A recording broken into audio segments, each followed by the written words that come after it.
There is a photograph taken in 1892 that you are not supposed to think too carefully about. It shows the fairgrounds of the 1893 Chicago World's Fair, approximately 14 months before the fair opened. The buildings are there, not the foundations, not the steel frames, not the scaffolding. The buildings, the colonnades, the domes, the sweeping neoclassical facades that stretch for what appears to be half a mile along the lakeshore. They are there, complete, in a photograph dated to a period when, according to every official account of the fair's construction, the ground had barely been broken. The official story says the White City was built in 2 years, 12,000 workers, $15 million. Swampland on the shore of Lake Michigan transformed into the most architecturally sophisticated complex ever assembled on the North American continent. Constructed from scratch, opened in May of 1893, and then demolished almost entirely by 1894. Built in 2 years, gone in 1. That is the story you were taught. The photographs tell a different one. If you have been following this channel, you already know that the pattern we are about to trace is not new. You have seen it in the mound fields of Ohio, in the sealed shafts of Pennsylvania, in the floodplains of Arkansas. A structure exists. The official record assigns it a construction date. The construction date does not match the physical evidence. And then, before anyone can examine the discrepancy too carefully, the structure is gone. This is that story. Except this time, the structure was not buried under farmland or locked behind an institution's archive. It was put on display in front of 27 million people, and then it was burned. Subscribe if you want to keep following this investigation. The algorithm does not surface this kind of primary source research unless you tell it to. Hit the bell so the next one reaches you. The 1893 World's Columbian Exposition was officially conceived in 1890. Chicago won the bid to host it in February of that year, beating out New York, Washington, and St. Louis. The site selected was Jackson Park, a largely undeveloped stretch of lakeshore on the city's south side. Swampy, flat, and largely featureless. That is what the official record says about the site before construction began. Frederick Law Olmsted was hired to design the grounds. Daniel Burnham was named Director of Works. A team of the most prominent architects in the country was assembled, men like Louis Sullivan, Charles Atwood, Richard Morris Hunt. They were given an impossible deadline, 2 years to design and construct a complex of buildings on a scale that had no precedent in American history. Now here is where you need to slow down and think carefully about what 2 years actually means. The main building of the exposition, the Manufactures and Liberal Arts Building, was at the time of its construction the largest building by enclosed floor space ever built anywhere on Earth. It covered more than 30 acres under a single roof. Its main hall was large enough to contain the entire United States Capitol building with room remaining. The roof was supported by 14 iron arches, each spanning over 200 feet. The building required more structural iron than had been used in the construction of the Brooklyn Bridge. The Brooklyn Bridge took 14 years to build. The Manufactures and Liberal Arts Building, along with 14 other major structures of comparable complexity and a supporting network of canals, lagoons, paved promenades, electrical infrastructure, and landscaped grounds, was supposedly completed in approximately 24 months on what had previously been a swamp in 1892, with horse-drawn equipment, with no mechanized concrete pouring, with no tower cranes, with no diesel machinery of any kind. The construction workforce is documented. At its peak, 12,000 laborers worked the site. For context, the construction of the Panama Canal, which began a decade later with far superior machinery and industrial organization, employed at its peak 40,000 workers and took a decade. 12,000 men, 2 years, a swamp, and the largest building on Earth. The engineers who were there called it a miracle. The newspapers of the time called it the greatest achievement in American history. And the architectural world, when it saw the completed complex, was so stunned by what it was looking at that several prominent critics wrote that the buildings could not possibly have been constructed by conventional means. They meant that as admiration. It may have been more accurate than they intended. Now look at the photographs, not the famous ones, not the carefully staged official images taken at the fair's opening in May of 1893. Look at the construction photographs taken by the official fair photographer Charles Dudley Arnold during the site preparation period of 1891 and 1892. Arnold was hired specifically to document the construction process. His photographs are in the archive of the Chicago History Museum. They are accessible. Anyone can look at them.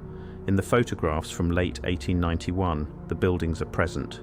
Not all of them, but the Central Court of Honor, the main canal, the agricultural building, the machinery hall, all of them are visible in a state that does not correspond to the construction timeline recorded in the official documents. The official documents say that foundation work on the central buildings did not begin until the spring of 1891. That structural framing was not complete on any major building until late 1892. That exterior finishing work was still underway in early 1893, just weeks before the fair opened. The photographs from 1891 show buildings with completed exterior walls. There is a specific Arnold photograph, catalogued and available, showing the south end of the Court of Honor in what archivists date to the autumn of 1891. The colonnade is complete. The reflecting pool is filled with water. The surrounding promenade appears finished. There are no construction materials visible. There are no workers. There is no scaffolding.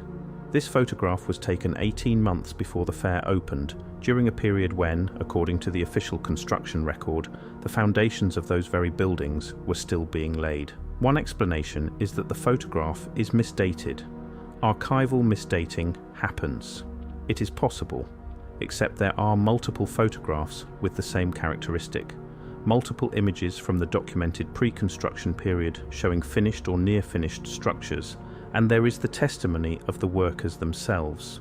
In 1894, a Chicago journalist named Edgar Lee Masters, who would later become famous as a poet, conducted a series of interviews with laborers who had worked on the exposition site. The interviews were published in a small labor newspaper called the Chicago Workman in the spring of 1894. That newspaper is not digitized. It is not in the Library of Congress catalog. A handful of physical copies exist in private collections. In those interviews, several workers described arriving at the Jackson Park site in the spring of 1891, expecting to begin foundation work, and finding instead that portions of the site already had structures on them. Not completed structures, but walls. Foundations that were not dirt or raw concrete, but finished stone. Floors that were already laid.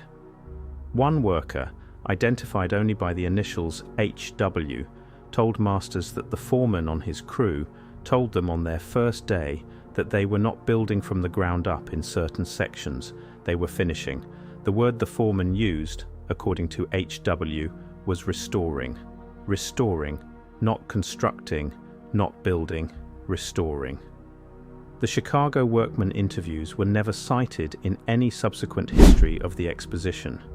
Masters himself never referred to them again in his later published work. The labor newspaper ceased publication in 1895. Now step back from Chicago specifically and look at what was happening across the broader world in the second half of the 19th century.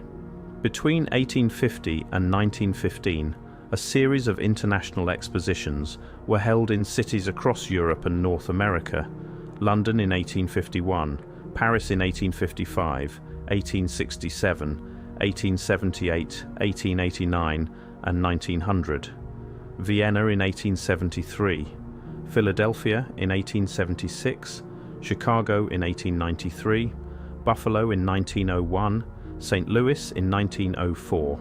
Every single one of these expositions featured large-scale neoclassical architecture of remarkable uniformity. The same domes, the same colonnades, the same proportional systems, the same material aesthetic, white stucco over iron or timber framing, polished to a brightness that gave the Chicago Fair its name. The official explanation for this uniformity is the Beaux-Arts architectural movement, a style taught at the École des Beaux-Arts in Paris that dominated Western institutional architecture from roughly 1850 to 1920. That explanation accounts for the stylistic similarity. It does not account for something else the expositions share: Every single major exposition structure built during this period was demolished within a decade of the fair's closing, in most cases within 2 or 3 years. In Chicago, the main buildings of the White City were gone by 1894, 1 year after the fair closed, destroyed in a series of fires that began in January of that year. The official explanation for the Chicago fires is arson by vagrants who had taken up residence in the abandoned buildings. Some buildings burned, others were demolished deliberately by the city. 27 million people had just visited the most celebrated architectural achievement in American history, and within 12 months it was ash and rubble. The speed of the demolition drew almost no public protest. This is perhaps the strangest detail of all. There were voices calling for some of the buildings to be preserved permanently. The architect Louis Sullivan, who had designed the transportation building at the fair, argued publicly that what had been built at Jackson Park should not be destroyed. He was not listened to. By 1895, the site was cleared. By 1896, it had been converted into what is now Jackson Park.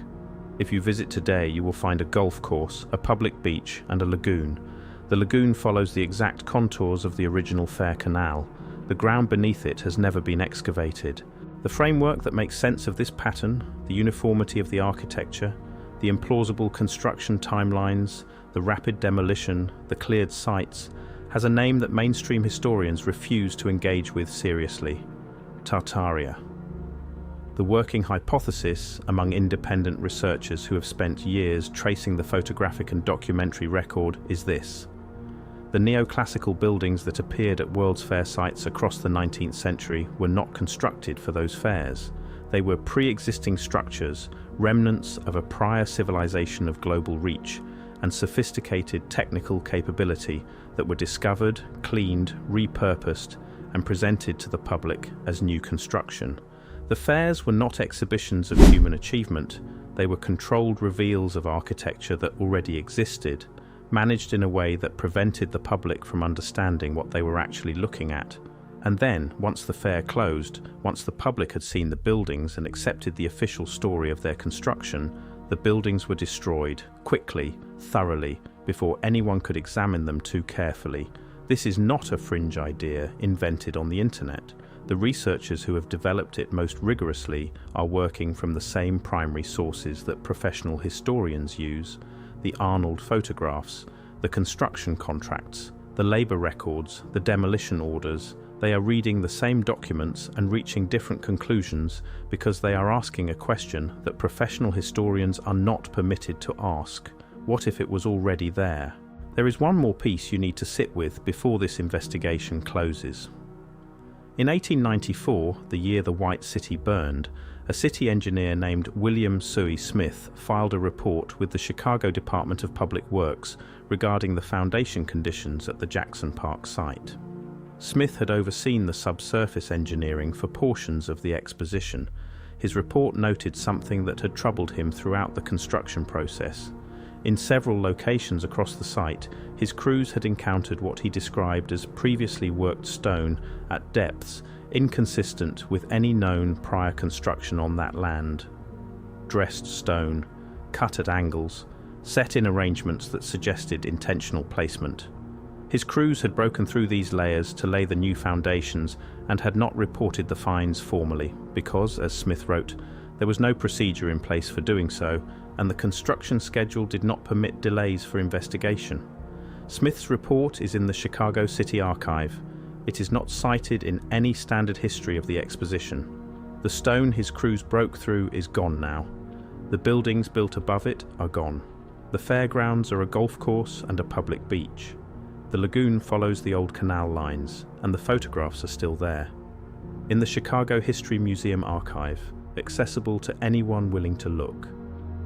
Images of buildings that were supposedly not yet built, standing complete in the autumn light of 1891, reflected in water that was supposedly not yet there, empty of workers, empty of scaffolding, quiet in the way that places are quiet when the work is already finished. Someone built the White City. The photographs suggest it was not the men with the deadline, and the horse-drawn equipment, and the 12,000-strong workforce who received the credit. The question is not whether the buildings existed before the fair. The evidence for that is sitting in an archive in Chicago, waiting for anyone willing to look at it without deciding in advance what it is allowed to mean. The question is who built them, how long they had been standing, and what else was found in the layers beneath them when the new foundations were laid.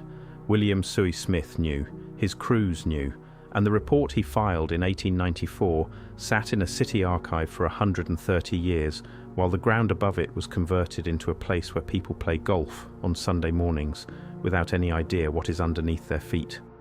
The White City burned in January of 1894. The smoke rose over the lake and dispersed and was gone. The photographs did not burn, they are still there. And they are still showing you something that the official story has never adequately explained.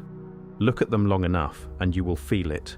The same thing that every farmer and every miner and every county historian felt when they held the evidence in their hands and understood, in the wordless way that physical reality communicates, that the world was older and stranger than anyone had thought to tell them. The buildings were already there. They have always been already there. And somewhere under a golf course on the south shore of Lake Michigan, the stone that William Suey Smith's crews broke through in 1891 is still there too, waiting, the way that buried things wait, for someone to ask the right question.